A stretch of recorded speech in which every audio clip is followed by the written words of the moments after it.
Praise the Lord, dalaygon ang ngalan sa Dios, atong Ginoong Hesukristo. Mga igsoon, padayon ta sa pagbasa sa pulong sa Dios. Ako mong giagda aron sa pagpaminaw sa um, ika 64 kaadlaw sa pagbasa sa pulong sa Dios. Basahon nato ang Leviticus, Numeros na pa. Ano mga Leviticus ng Kupernia?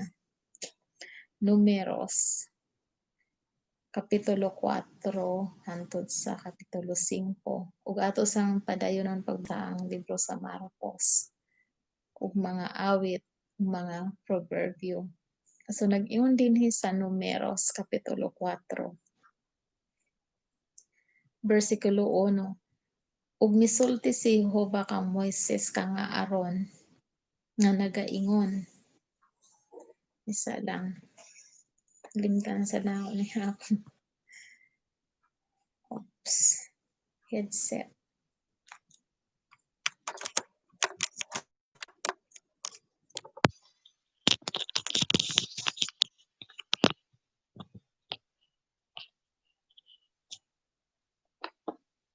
Ayun dinhi, kumuha ka og padron sa mga anak nga lalaki ni Koth sa taliwala sa mga anak nga lalaki ni Levi.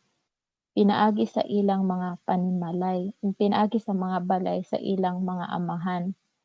Sukad sa katloan ka tuig ang panuigon, ug ngadto sa itaas, hangtod sa kalim-an ka tuig ang panuigon. Ang tanan nga mosulod aron sa pag-alagad sa pagbuhat sa buluhaton sa balong-balong nga pagkatiguman. Kini mao ang katungdanan sa mga anak nga lalaki ni Koth sa balong-balong nga pagkatiguman mahitungod sa mga butang nga labing balaan. Sa diha nga paggikano na ang katawhan, si Aaron ug ang iyang mga anak nga lalaki mosulod ug panangtangon nila ang tabil sa pabiyon ug kini itabo nila sa arka sa pagpamatuod. Ug igatabon nila sa ibabaw niini ang tabon nga panit sa mga mananap sa dagat ug buklaron nila sa ibabaw niini ang tabon nga lubos azul ug igabutang nila ang mga yayungan niini. Ug sa ibabaw sa lamesa, excuse me, sa tinapay nga gipahamutang sa atubangan sa Dios, buklaron nila ang panapton nga asul ug igabutang nila sa ibabaw niini ang mga pinggan ug ang mga kutsara ug ang mga panaksan ug ang mga kopa nga gamiton sa paghiyabo ug ang mga ug ang tinapay magakanunay diha sa ibabaw niini ug buklaron nila sa ibabaw niini ang tabon nga mapula ug pagatabunan nila kini sa tabon sa panit sa mga mananap sa dagat ug igabutang nila niini ang mga yayungan ug magakuha sila og usa ka panapton nga asul ug pagatabunan ang tangkawan sa suga ug ang mga lamparahan niini ug ang mga kumpit niini ug ang mga pinggan nga magagmay niini ug ang tanang mga sudlanan sa lana nga ginagamit nga pinaagi niini manag-alagad sila ug igabutang nila kini ug ang tanang mga sudlanan niini sulod sa usa ka tabon nga panit sa mananap sa dagat ug igapahamutang kini sa ibabaw sa mga tabon o sa mga talabon. Ug sa ibabaw sa halaran nga bulawan igabuklad nila ang panapton nga asul ug pagatabunan nila kini sa tabon nga panit sa mga mananap sa dagat ug igabalhog nila ang mga yayungan niini.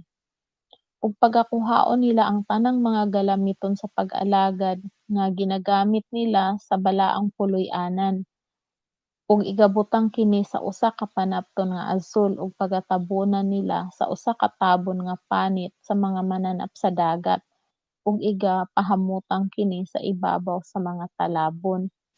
Ug pagakuhaon nila ang abo gikan sa halaran ug igabuklad nila sa ibabaw niini ang usa ka panapton nga purpura ug igabutang nila sa ibabaw niini ang tanang mga galamiton sa pag-alagad mahitungod niini, ang mga bagahan, ang mga kawit ug ang mga pala ug ang mga dagkong panaksan, ang tanang mga galamiton sa halaran ug igabuklad nila sa ibabaw niini ang usa ka tabon nga panit sa mga mananap sa dagat, ug igabutang ang mga yayungan niana.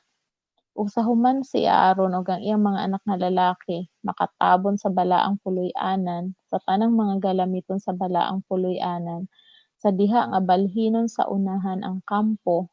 Sa human niini ang mga anak nga lalaki ni Koth moadto aron sa pagdala niini, apan sila dili magahikap sa balaang puloy-anan aron sila dili mamatay. Kini mao nga dad-onon sa mga anak nga lalaki ni Koth sa balong-balo nga pagatiguman. Ug ang katungdanan ni Eleazar ang anak nga lalaki ni Aaron ang saserdote mao ang pag-atiman sa lana alang sa suga ug ang mahamot nga insiyenso, ug ang mapadayonong halad nga kalan-on ug ang pag-atiman sa lana nga igdidihog. Ang katungdanan sa tibuok nga tabernakulo ug sa tanan nga anaa niini mao ang balaang puloy-anan ug ang mga galamiton niini. Ug si Jehova misulti kang Moises ug kang Aaron nga nagaingon, "Dili ninyo dili ninyo ipalaglag ang banay sa mga panimalay ni Koth gikan sa taliwala sa mga Levihanon. Apan kini buhaton ninyo aron sila mabuhi ug dili mamatay sa diha nga sila moduol sa mga butang nga labing balaan. Si Aaron ug ang iyang mga anak nga lalaki manulod ug magabutang kanila sa tagsa-tagsa sa iyang katungdanan ug sa iyang lulan. Apan dili sila magasulod sa pagtan-aw sa balaang puloy-anan bisan sa dakit lamang aron dili sila mamatay." Ug si Jehova misulti kang Moises nga nagaingon, "Kumuha ka usab og padron pinaagi sa mga anak nga lalaki ni Gerson, pinaagi sa mga balay sa ilang mga amahan, pinaagi sa ilang mga panimalay. Sukad sa panuigon nga katloan ka tuig ug ngadto sa itaas hangtod sa kalim-an ka tuig pagaisipon mo sila, ang tanan nga mosulod sa pagtambong sa pag-alagad sa pagtuman sa buluhaton sulod sa balong-balong nga pagatiguman. Kini mao ang katungdanan sa mga panimalay ni Gerson sa pag-alagad ug sa pagdala sa mga lulan. Pagadad-on nila ang mga tabil sa tabernakulo ug ang balong-balo nga pagatiguman, ang tabon niini, ug ang tabon nga panit sa mga mananap sa dagat nga anaa sa ibabaw niini, ug ang pabiyon sa pultahan sa balong-balong nga pagatiguman, ug ang mga kurtina sa sawang ug ang tabil sa pultahan sa sawang, nga anaa sa haduol sa tabernakulo ug sa halaran, maglibot ug ang mga sinawalo nga pisi, ug ang tanang mga galamiton sa pag-alagad, ug ang tanan nga pagabuhaton uban niini, diha niana mag-aalagad sila. Sa sugo ni Aaron ug sa iyang mga anak nga lalaki, mamao ang tanan nga pag-alagad sa mga anak nga lalaki ni Gerson, sa tanan nila nga katungdanan ug sa tibuok nila nga pag-alagad. Kung igatugyan ninyo kanila ang pagbantay sa tanan nila nga katungdanan. Kini mao ang pag-alagad sa mga panimalay sa mga anak nga lalaki ni Gerson sa sulod sa balong-balong nga pagatiguman ug ang katungdanan nila diha sa ilalom sa kamot ni Itamar, ang anak nga lalaki ni Aaron, ang saserdote. Mahitungod sa mga anak nga lalaki ni Merari, pagaisipon mo sila pinaagi sa ilang mga panimalay, pinaagi sa mga balay sa ilang mga amahan. Sukad sa panuigon nga katloan ka tuig ug ngadto sa itaas, bisan hangtod sa kalim-an ka tuig, pagaisipon mo sila. Ang tanan nga mosulod sa pag-alagad aron sa paghimo sa buluhaton sa balong-balo nga pagatiguman. Ug kini mao ang katungdanan sa ilang lulan sumala sa tanan nga pag-alagad nila sa balong-balong nga pagatiguman, ang mga tabla sa tabernakulo, ang mga sablayan niini ug ang mga haligi niini ug ang mga ugbokanan niini, ug ang mga haligi sa sawang maglibot ug ang ilang mga ugbokanan ug ang ilang mga lagdok ug ang ilang mga sinawalo nga pisi, uban ang tanang mga kasangkapan nila, ug ang tanan nga pag-alagad niini ug pagaisipon ninyo pinaagi sa ilang mga ngalan ang tanang galamiton sa katungdanan sa ilang lulan. Kini mao ang pag-alagad sa mga panimalay sa mga anak nga lalaki ni Merari, sumala sa tanan nila nga pag-alagad sa balong-balong nga pagkatiguman, ilalom sa kamot ni Itamar, ang anak nga lalaki ni Aaron nga saserdote. Ug si Moises ug si Aaron ug ang mga prinsipe sa katilingban na nag-isip sa mga anak ni Koth pinaagi sa ilang mga panimalay ug pinaagi sa mga balay sa ilang mga amahan. Sukad sa panuigon nga katloan ka tuig ug ngadto sa itaas bisan hangtod sa panuigon nga kalim-an ka tuig, so 30 to 50 years old. Ang tanan nga misulod sa pag-alagad aron sa paghimo sa buluhaton didto sa balong-balong nga pagkatiguman. Ug kadtong mga naisip kanila pinaagi sa ilang panimalay may 2,750 ug kalim-an, 1,750. Kini sila mao ang mga naisip sa mga panimalay ni Koth, ang tanan nga nag-alaga didto sa balong-balong nga pagkatiguman nga giisip ni Moises ug ni Aaron, sumala sa sugo ni Jehova pinaagi kang Moises. Ug kadtong mga naisip sa mga anak nga lalaki ni Gerson pinaagi sa ilang mga panimalay ug pinaagi sa mga balay sa ilang mga amahan. Sukad sa panuigon nga katloan ka tuig ug ngadto sa itaas bisan hangtod sa panuigon nga kalim-an ka tuig. Ang tagsa nga misulod sa pag-alagad alang sa pagbuhat sa sulod sa balong-balong nga pagkatiguman.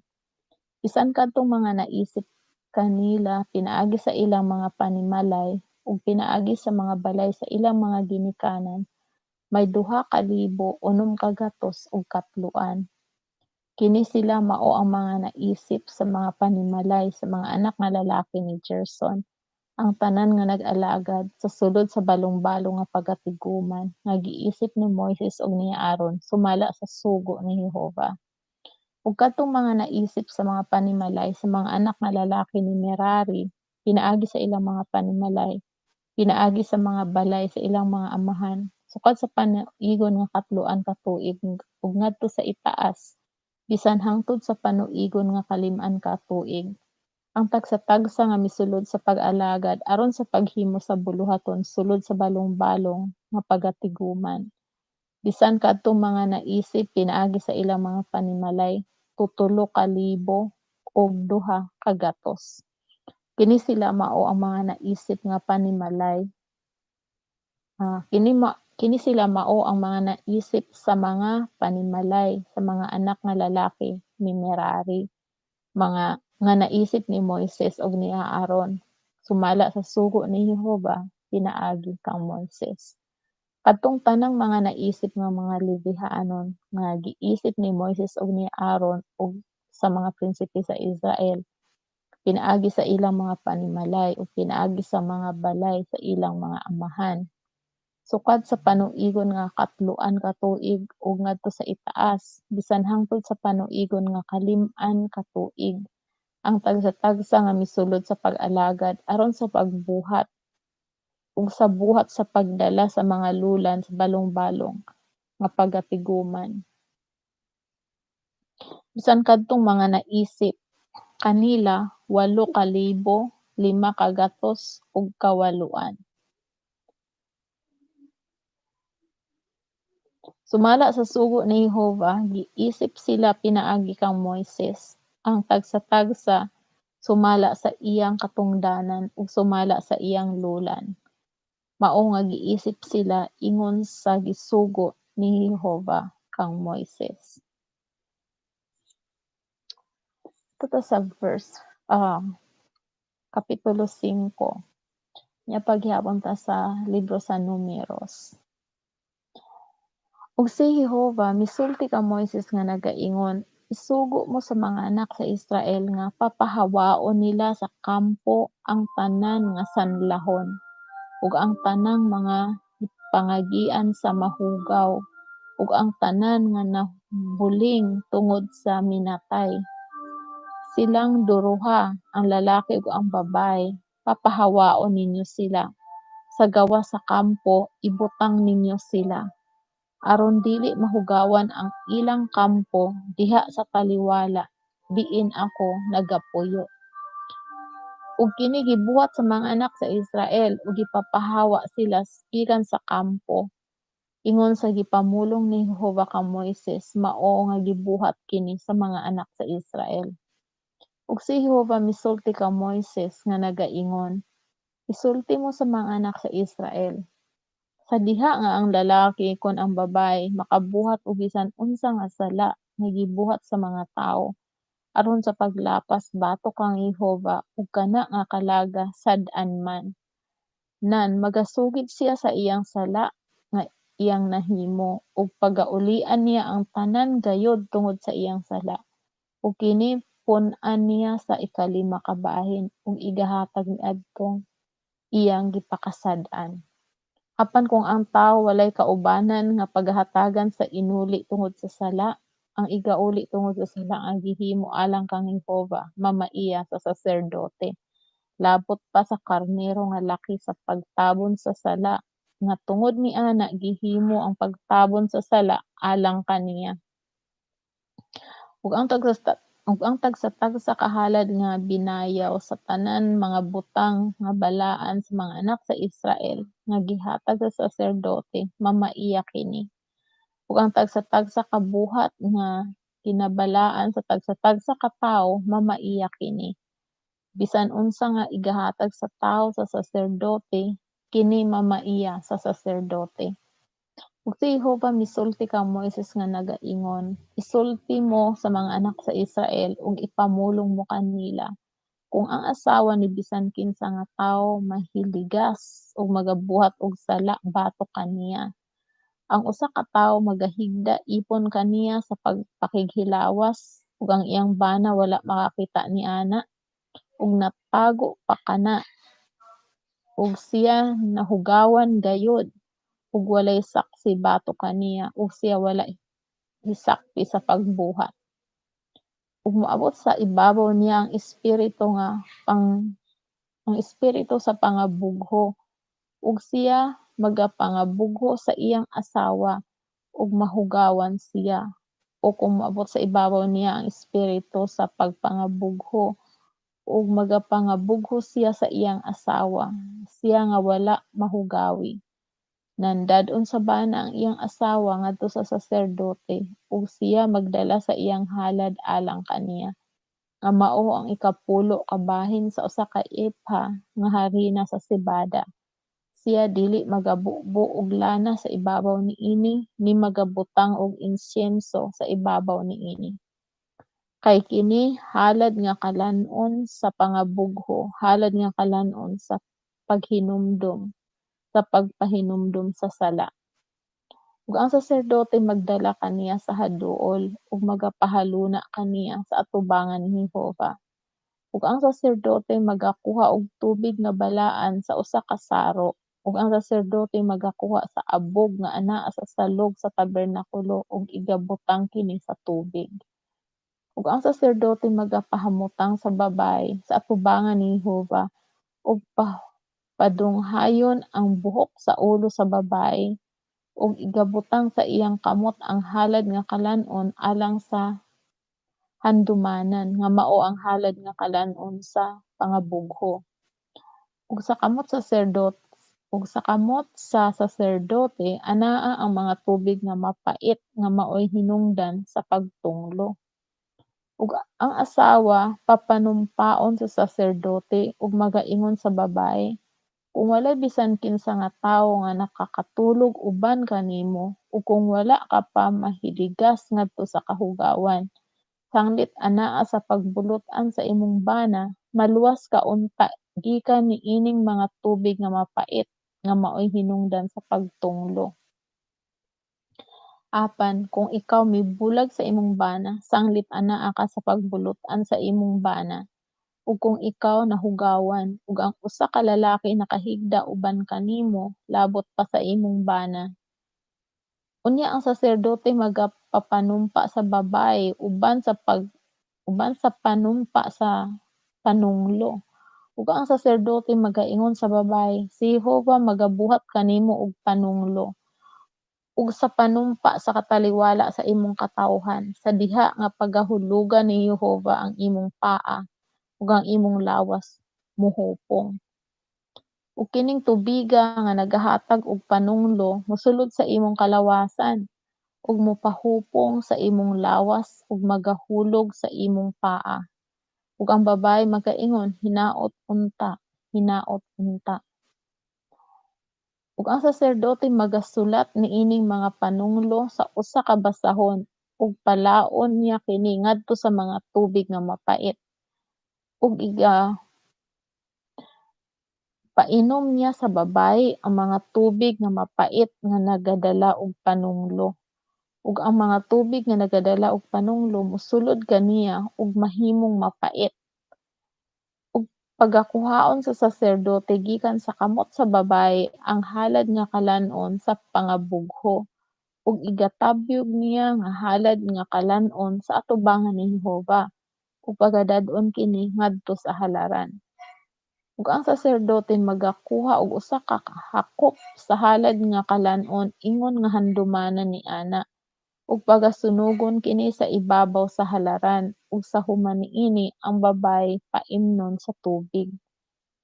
Ug sa diha nga ikapainom na kaniya ang tubig, unya mahitabo nga kung siya nahugaw ug nakabuhat siya og paglapas batok sa iyang bana, nan ang tubig nga nagadala og panunglo mosulod kaniya ug mahimong mapait ug ang iyang lawas mohupong ug mahulog ang iyang paa, ug ang babaye mahimong usa ka tinunglo sa taliwala sa iyang katawhan. Ug kung ang babaye wala mahugawi kun dili nga mahinlo unya siya maluwas ug manamkon siya. Kini mao ang kasugoan sa pangabugho sa diha nga ang asawa sanglit anaa sa pagbulot-an sa bana, mahiligas siya ug mahugawan siya. O sa diha nga moabot sa tawo ang espiritu sa pangabugho ug siya mangabugho sa iyang asawa, nan pagapatindugon niya ang iyang asawa sa atubangan ni Jehova ug pagabuhaton sa saserdote kaniya ang tanan nga kasugoan, ug ang lalaki mahigawas sa pagkadautan ug kadtong babayhana magadala sa pagkadautan.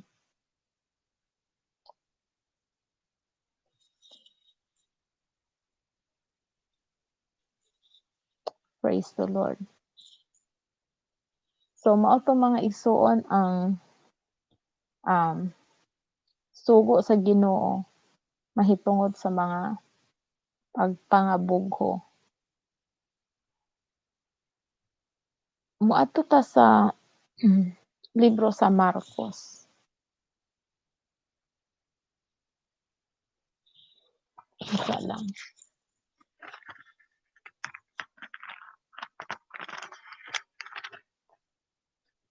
Marcos 12,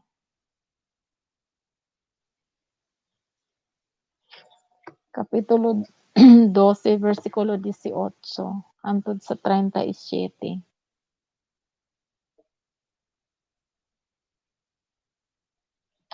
Ingon dinhi, unya giadto siyag mga Saduseyo, mga tawo nga nanag-ingon nga walay pagkabanhaw, ug siya gipangutanan nila nga nanag-ingon, "Magtutudlo, si Moises nagsulat alang kanato nga kun ang usa ka lalaki kamatayon sa iyang igsoong lalaki nga magabilin og asawa nga walay anak, ang maong lalaki kinahanglan mangasawa sa balo niini ug magpaliwat og mga anak alang sa iyang igsoon. Karon dihay 7 ka mga magsuong lalaki, ang kamagwa nga nangasawa, ug unya namatay nga walay magbilin og anak. Ang ikaduha maoy nangasawa sa balo, ug unya namatay nga wala magbilin og anak. Ug mao usab ang gibuhat sa ikatulo ug ang 7 wala magbilin og anak, ug sa ulay ang babaye namatay usab. Karon sa pagkabanhaw ni kinsa man siya maasawa, kay silang 7 nakaasawa man kaniya. Ug kanila si Jesus mitubag nga nag-ingon, "Dili ba ang hinungdan nganong nangasayop kamo mao kini, tungod kay kamo wala makasabot sa kasulatan o sa gahom sa Dios. Kay inig kabanhaw na sa mga tawo gikan sa mga patay, dili na sila magapangasawa pa o magapamana pa, kundili mahisama na sila sa mga manulunda didto sa langit. Ug mahitungod sa mga patay nga pagabanhawon, wala ba ninyo mabasa sa basahon ni Moises? Sa bahin mahitungod sa kahoy talungon, ang gisulti kaniya sa Dios nga nag-ingon, "Ako mao ang Dios ni Abraham, ug ang Dios ni Isaac, ug ang Dios ni Jacob." Siya Dios dili sa mga patay, kundili sa mga buhi. Nangasayop gayud kamo. Ug miduol ang usa ka mga ug miduol ang usa sa mga eskriba ug nakadungog kanila nga naglantugi. Ug sa iyang pagkakita nga maayo ang pagkatubag niya kanila, siya nangutana kaniya, "Unsa man ang sugo nga una sa tanan?" Si Jesus mitubag nga nag-ingon, "Ang sugo nga una sa tanan mao kini, Patalinghugi o Israel, ang Dios nga atong Dios, ang Ginoo usa ra. Ug higugmaa ang Ginoo nga imong Dios sa tibuok mong kasing-kasing, ug sa tibuok mong kalag, ug sa tibuok mong salabutan, ug sa tibuok mong kusog." Ang ikaduha mao kini, higugmaa ang imong silingan sama sa imong kaugalingon. Wala nay laing sugo nga labi pang dako niini kanila.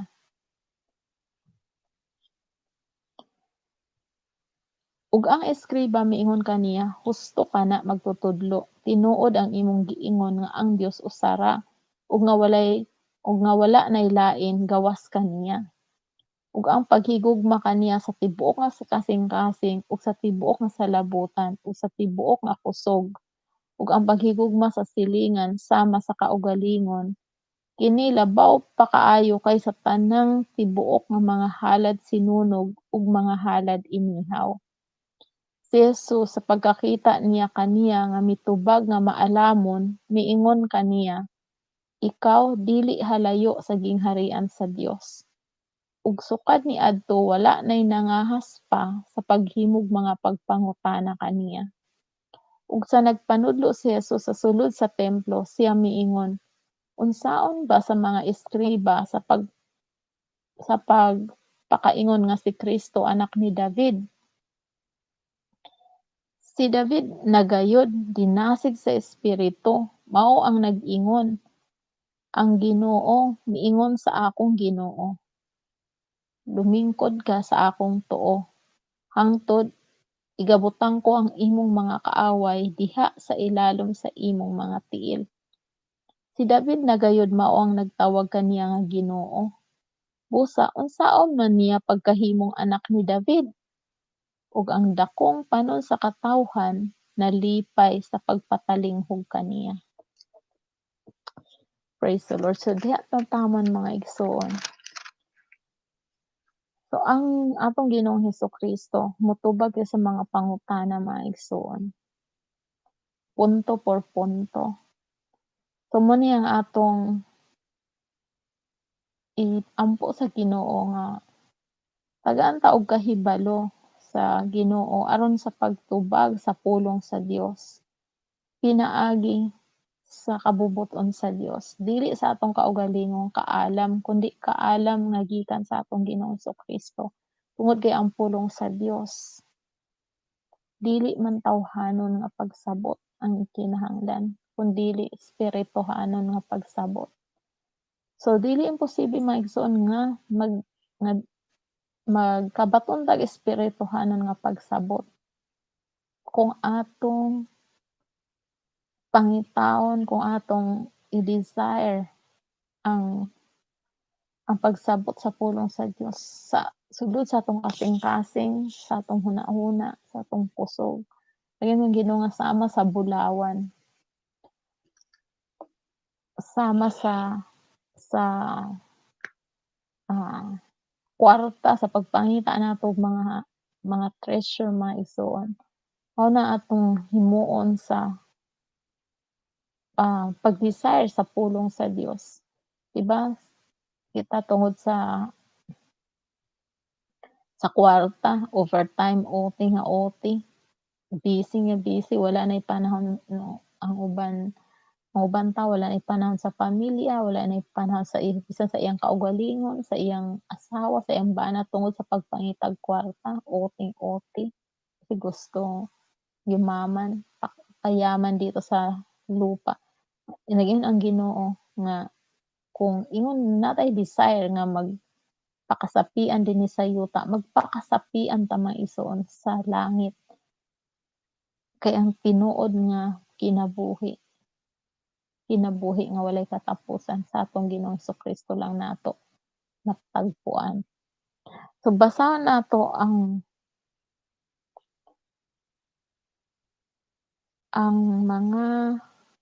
yan, mga salmo,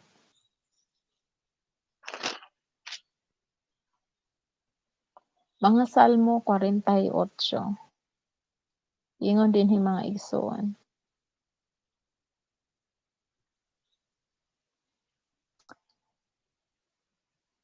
Gamhanan si Jehova ug dalaygon gayud sa pag-ayo, sa siyudad sa atong Dios sa iyang bukid nga balaan. Matahom sa gitas-on ang kalipay sa tibuok nga yuta, mao ang bukid sa Sion, sa mga dapit sa amihanan, ang siyudad sa gamhanang hari. Ang Dios nagpaila sa iyang kaugalingon sa mga palasyo niini nga maoy dalangpanan. Kay ania karon ang mga hari manag-alirong sa ilang kaugalingon, sila ming-agi sa tingob. Nakakita sila niini, unya sila nanghibulong, nangalisang sila, nangalagyo sila sa pagdali. Ang panagkurog didto mindakop kanila, kasakit ingon sa usa ka babaye nga nagaanak.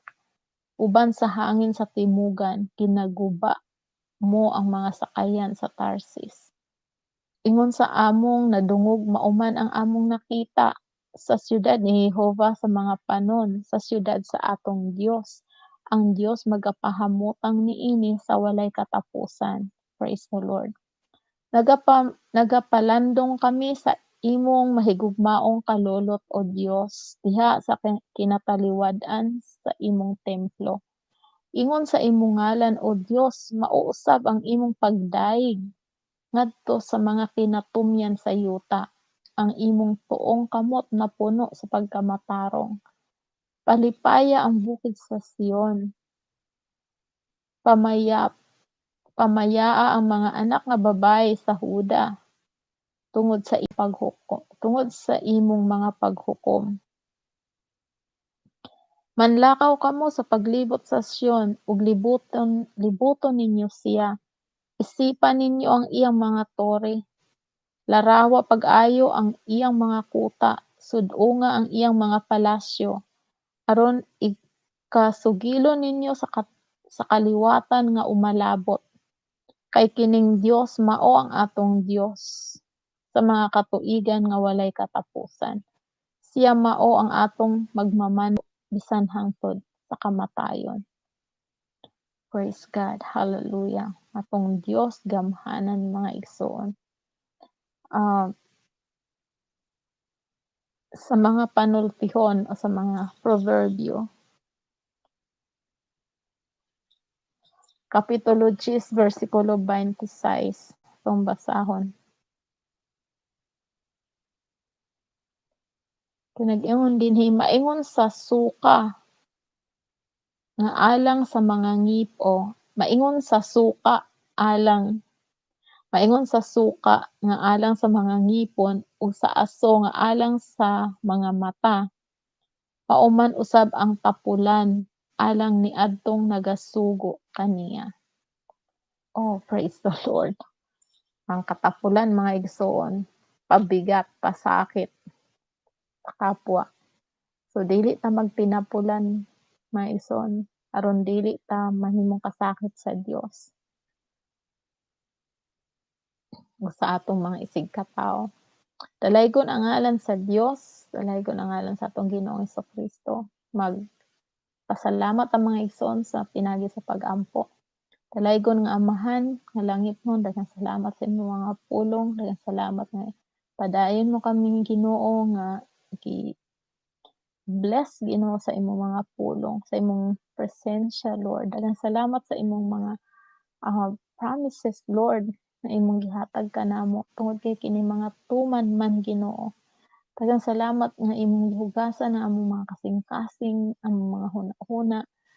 Pagtagaan mo kami Ginoo og bag-ong kinabuhi diha kanimo Lord. Daghang salamat Amahan nga Balaan. Dayon namo Ginoo ginaampo ang tanan nga naminaw sa pagbasa sa imong mga pulong. Patalinghog sa imong mga pulong, padayon Ginoo ang ilang paghigugma kanimo sa pagsugot, pagtuman sa imong mga pulong aron ang imong, ah, aron Ginoo mag-experience sila Ginoo, mabuhi kami tanan Ginoo ilalom sa imong gahom ug sa imong blessing Lord. Kini among pangayo gitugihan sa among Ginoong Hesukristo nga dalaygon hangtod sa kanturan. Amen. Praise the Lord. Daghang salamat mga igsoon sa inyong pagpaminaw ug daghang salamat sa inyong pag-share, inyong pag-like, um, ah, dinhi sa pagbasa sa Biblia sa Connect to God through His Word. Kini inyong igsuon og higala sa pagtuo sa atong Ginoong Hesukristo, Sister Luz Lilo Cuisbid din sa Stockton, California. Hangtod sa sunod natong pagbasa sa pulong sa Dios. Bye-bye.